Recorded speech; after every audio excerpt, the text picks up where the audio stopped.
Maman. Oui, ma chérie. Maman, tu sais, aujourd'hui, je me rends compte que à la fin du mois, je suis payée, je travaille, mon mari travaille. Mais qui gère l'argent? Ah, l'argent dans le couple? Oui, dans le couple. Ok. Qui dispatche? En fait, c'est quoi c'est qui fait quoi par rapport à l'argent? Aïe, aïe, aïe, aïe, aïe, aïe, aïe. Parce que je vous jure, maman, à la fin du mois, ça chauffe? Des mots des têtes. Sérieusement? Des mots des têtes. Qui paye la facture, oui. Qui paye le loyer, qui et paye... puis bon, moi j'ai besoin de quelque chose, je voudrais m'acheter quelque chose. Non, c'est pas a priori. En fait, comment on fait? Comment on gère la priorité? Je travaille quand même, j'ai le droit de me faire plaisir. Voilà. Mais si, voilà, pour l'homme, c'est lui qui gère, c'est lui... En fait, c'est lui qui dispatche comme il veut. Ce sont ses priorités. Non, c'est le roi. C'est lui le roi. Qui fait, qui dit on va faire telle chose, on va faire ceci, on va faire cela. Oh là là. Mais s'il est le roi, toi, t'es la reine. Je crois qu'au sujet de l'argent dans le couple, c'est la maturité d'abord pour les deux. Okay. On ne peut pas directement dire que c'est telle personne qui est censée seulement faire telle chose. Certes, on sait, surtout nous en Afrique, je ne sais pas si ailleurs, on a toujours dit que c'est l'homme qui doit payer la maison, qui doit payer les factures, parce que c'est sa maison, parce que c'est lui l'homme. Bref, et la femme, c'est la cuisine. Ça, c'est théoriquement. Mais dans l'ensemble, je dirais, c'est les deux qui mélangent leurs idées ensemble, qui sont en train de mélanger leur intelligence ensemble et ils sont en train de regarder maintenant dans l'ensemble qu'est-ce qui est prioritaire. Je crois que dans le couple, c'est la priorité qui compte. Avec ce que moi j'ai, si dans notre priorité à nous, je dois faire telle chose, je peux le faire même sans attendre mon mari. Ou si mon mari aussi peut le faire, il peut aussi le faire, peut-être même sans m'attendre, mais au moins on s'était déjà convenu. Il y a aussi des choses qui arrivent sans peut-être qu'on s'est convenu. Mais vous sortez, par exemple, je ne sais pas moi, du travail, on vient de vous payer. Directement en sortant, tu rencontres une belle opportunité d'avoir une voiture qui coûtait 15 000 €, mais toi, tu l'as, par exemple, à 1 500. Tu fais quoi? Tu te dis, je saisis l'opportunité, ah oui. Je saisis l'occasion, et puis, bon, demain, en rentrant à la maison, je vais parler à mon mari, et puis, bon, parce que tout ce qu'on fait dans le couple, en ce qui concerne l'argent, ma chérie, on doit le faire pour l'intérêt du couple. C'est pas l'intérêt moi. C'est pas l'intérêt d'abord toi, moi. Ça, c'est l'égoïsme. Mais d'abord l'intérêt. Le roi et la reine doivent avoir aussi certaines fois des réunions ensemble pour parler de certaines choses, parce que ça, c'est très délicat. Ah, maman, il y a des rois qui ne comprennent pas ça comme ça. Ils doivent comprendre ça, pourquoi la manière de parler, d'expliquer. Parce qu'au fait, quand on parle déjà de l'argent dans le couple, tout ce qu'on gagne, notre bonheur, d'abord, c'est pour notre foyer, c'est pour notre couple, parce que c'est ça notre paradis. Bien que je sais que Dieu est toujours number one. Et ce qui concerne pour notre couple, pour notre foyer, on doit en discuter. On doit en discuter, savoir, j'ai gagné autant, tu as gagné autant, en fait, qu'est-ce qu'on peut faire? Quelles sont nos priorités? On peut commencer par quoi? Certes, tu as raison, hein? Ma priorité peut être un tapis, l'autre, sa priorité, ce sont les chaises. Là, tu fais comment? Jeux vidéo, les hommes ne grandissent pas. Je te jure. Surtout pour les jeux vidéo, maman. Je te jure. Même des papas. Il veut être sur les jeux vidéo. Là, tu dois lui faire comprendre, tu sais, pour regarder ton jeu vidéo, pour bien jouer avec ton jeu vidéo que tu aimes tant, mais tu dois avoir une chaise. Pour bien le faire, être assise confortablement. Okay. Et cette chaise, s'il n'y a pas de tapis en bas, ça peut se salir aussi. Et il faut passer par la chose qu'ils veulent, mais pour lui faire voir que ça sera encore mieux si on mettait tel autre élément pour rendre ça meilleur. Tu trouves pas? Mais dans tous les deux cas, il faut que les deux, l'intérêt commun, soit pour le bien du foyer. Parce que c'est vrai ce que tu as dit, tu aimerais t'acheter une robe par exemple à tout prix, parce que tu travailles aussi quand même. Est-ce que tu sais que nos propres enfants, il arrive un temps, malgré qu'il y a à manger, on met la provision à la maison, malgré qu'on paye les études, mais ça n'empêche pas qu'on leur donne aussi un peu d'argent de poche.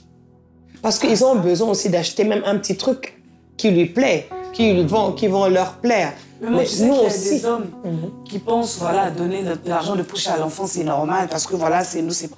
Mais pour donner à sa femme de l'argent de poche... Non, là, il y a un couac parce qu'on travaille. Là, il y a un couac. Là, il y a un couac parce que même l'homme lui-même, des fois, il a aussi besoin d'avoir son petit argent de poche parce qu'il veut aussi faire quelque chose pour ne pas seulement dire à la femme ou pour ne pas dépendre totalement seulement de la femme. Je donnerai un exemple. Tu n'es pas là, lui, il est à la maison, il n'a pas travaillé ce jour-là, et vous avez de la visite. Vous faites comment? Même pour acheter de la boisson, il faut aussi calculer tout ce que nous avions. On avait dit, on va faire ceci. Non, je crois que au-delà des choses prioritaires, on s'est dit qu'on va faire telle chose, on va faire telle chose, mais chacun de nous peut aussi rester avec quand même son argent de poche, avec son argent pour lui permettre de faire aussi ce qu'elle veut. Tu trouves pas? Oui, maman. Il y a des gens qui aiment les jeux vidéo. Maman. Donc, maman, oui. si je comprends bien, c'est qu'il faut que les deux partenaires apprennent quand même à se connaître. Exactement. Hein? Comme ça, l'autre sait que voilà, ma point Oyo, elle est forte, ou il est fort. Oui. Parce que, à vrai dire aussi, nous, les femmes, maman. Ah, nous autres, là aussi, on est compliqués. Nous, les femmes, on est compliqués. On parle, c'est vrai qu'on aime parler, mais dans la faisabilité. Mais tu n'as jamais remarqué, quand l'homme a eu de l'argent, mais il n'a pas bâti quelque chose de sérieux pour la maison. On parle. Mais nous-mêmes, quand on a des fois aussi de l'argent, si on ne bâtit pas aussi quelque chose de sérieux, moi, je crois qu'on doit relever le défi. Parce que c'est toujours bien, étant femme, je donne un exemple, ok. Lui n'a pas réussi à faire telle chose, moi, je réussis à faire telle chose. Ça fait aussi une fierté. Moi, j'ai réussi, par exemple, je donne un exemple, j'ai réussi à acheter, par exemple, le salon, la salle à manger. Et puis, quand j'entre là-bas, tu vois, ça fait aussi quelque chose de bon. Tu réussis, par exemple, à investir et tout, pour que prochainement, quand on va donner les fils d'idées, il n'osera pas dire que, toi, ton idée, est-ce que ça va réussir? Parce que la fois passée, on t'avait donné, qu'est-ce que tu avais fait avec l'argent? Non, mais... C'est terrible, hein? On doit quand même relever ces défis. Hein. Ouais. Parce que voilà, il n'y a pas que les hommes qui peuvent, nous aussi on peut. Nous aussi, bien sûr. Nous aussi on peut. La Bible dit que nous sommes des êtres semblables. C'est vrai. Ça veut dire que ce que l'autre ne peut pas faire, on a pu. C'est à moi d'ailleurs de relever le défi. C'est à moi de relever le défi. Moi, je crois que c'est quand même quelque chose de très important. Et il faut en parler aussi souvent. Et il faut aussi, chacun de nous doit aussi se donner lui-même une... discipline. Oui, discipline. Et puis, j'ai aussi envie d'appeler ça, c'est comme un target à atteindre. Donc, je me dis, par exemple, dans les 3 mois, je dois bâtir quelque chose de grand, de fort. Par exemple, pour le bien du couple. On sait qu'il faut que j'aille quand même, que j'aille aussi une petite cachette. Tu peux aussi faire une surprise. Parce que si je lui donne tout, comment je vais faire? Tu peux aussi faire une surprise. Si tu fais une surprise, tu caches, mais dans l'intention de faire quelque chose de bien, qui sera pour le bonheur de tout le monde. Les enfants vont se retrouver, vous allez vous retrouver. Moi, je ne trouve pas d'inconvénient. Donc, si le couple, la maison est privilégiée, c'est bon.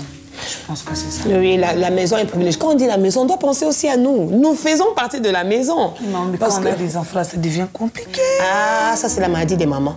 Ne commence pas. La maladie des mamans. Là, dès qu'on te donne... Tu sais, autre chose que les hommes n'aiment pas, ils te donnent de l'argent pour toi, te faire belle. Tu lui dis après que j'avais acheté les couches pour les enfants. J'avais acheté telle chose. Je fais quoi? Ça aussi, c'est un sérieux problème. Il faut savoir faire comprendre à son partenaire, mais il faut aussi savoir ne pas se priver de se faire du bien seulement parce que je dois faire pour les enfants, je dois faire pour la maison. Ça aussi, c'est un problème. Mais maman, c'est bizarre, hein? Quand on a des enfants, là, c'est compliqué. On réfléchit qu'à eux, on pense qu'à eux, on pense qu'à... On doit penser à eux, mais on a besoin de l'équilibre, je crois. Pourquoi c'est pas le même sentiment chez les hommes? Peut-être parce que c'est nous qui portons l'enfant dans le sein, peut-être parce que c'est nous qui donnons les laits maternels, peut-être parce que nous sommes mamans, peut-être. On ne sait pas. Mais les hommes disent qu'eux, ils ont plus de soucis aussi, mais ils ont une autre manière de le manifester. Je ne sais pas. Parce qu'il ne faut pas oublier, hein, nous, notre façon de manifester qu'il n'y a pas d'argent à la maison pour l'enfant, il n'y a pas d'argent, c'est en craquant. Mais les hommes, ils peuvent avoir, ils ont mal dans leur cœur, il a la volonté, il a ce souci-là, mais il se gère. Ça, c'est l'homme. Mais nous, quand on voit qu'il se gère, il dit rien. Tu fais rien, mais il n'y a pas. Mais tu n'as pas vu l'enfant. C'est comme si on veut qu'il puisse s'agiter comme nous, qu'on sente que, voilà, il est en train de faire du bien. Or, ce qu'on oublie, si l'homme s'agite comme toi et moi, il va craquer avant. Parce que l'homme n'a pas cette endurance que Dieu nous a donnée. Voilà pourquoi il se gère déjà. Dans leur propre intérieur, ils se gèrent déjà. Dieu leur a créé ainsi. Parce que ce que nous, on supporte, ils ne pourront pas supporter. La maternité, par exemple.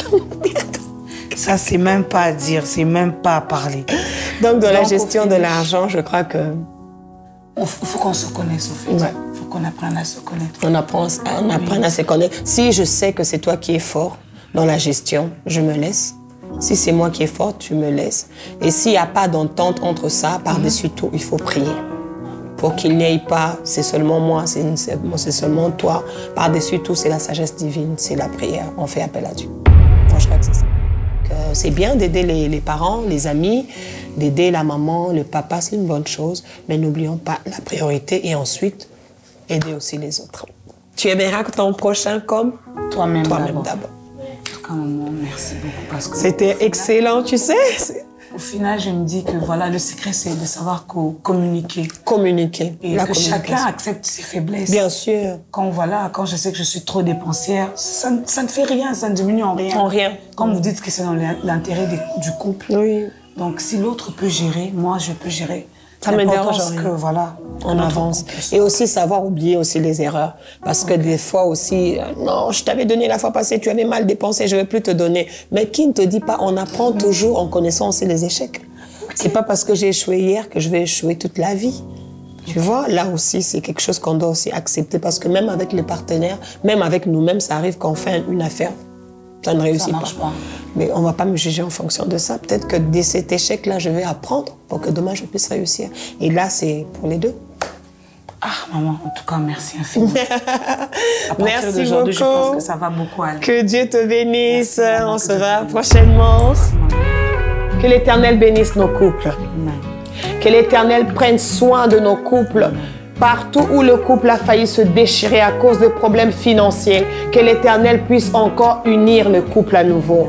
Que l'Éternel accorde la compréhension au couple. Que l'Éternel accorde la sagesse, la maturité, afin que l'argent ne soit pas l'élément qui va déchirer, qui va diviser, mais que l'argent soit l'élément qui va unir encore les couples, qui va unir encore l'amour, le foyer, qui va rendre encore solide l'amour au nom de Jésus. Oh Dieu, par cette prière, que tu puisses faire quitter de nos couples tout esprit d'égoïsme, tout esprit négatif, tout esprit de malédiction, parce qu'il y a des partenaires qui maudissent même leurs partenaires à cause des finances. Que cela soit ôté au nom de Jésus. Accorde-nous de nous bénir les uns les autres. Accorde-nous de prospérer à tous égards et que cette prospérité ne puisse pas nuire à notre couple, mais puisse nous unir et que tout soit pour la gloire de Dieu. Au nom de Jésus-Christ. Amen.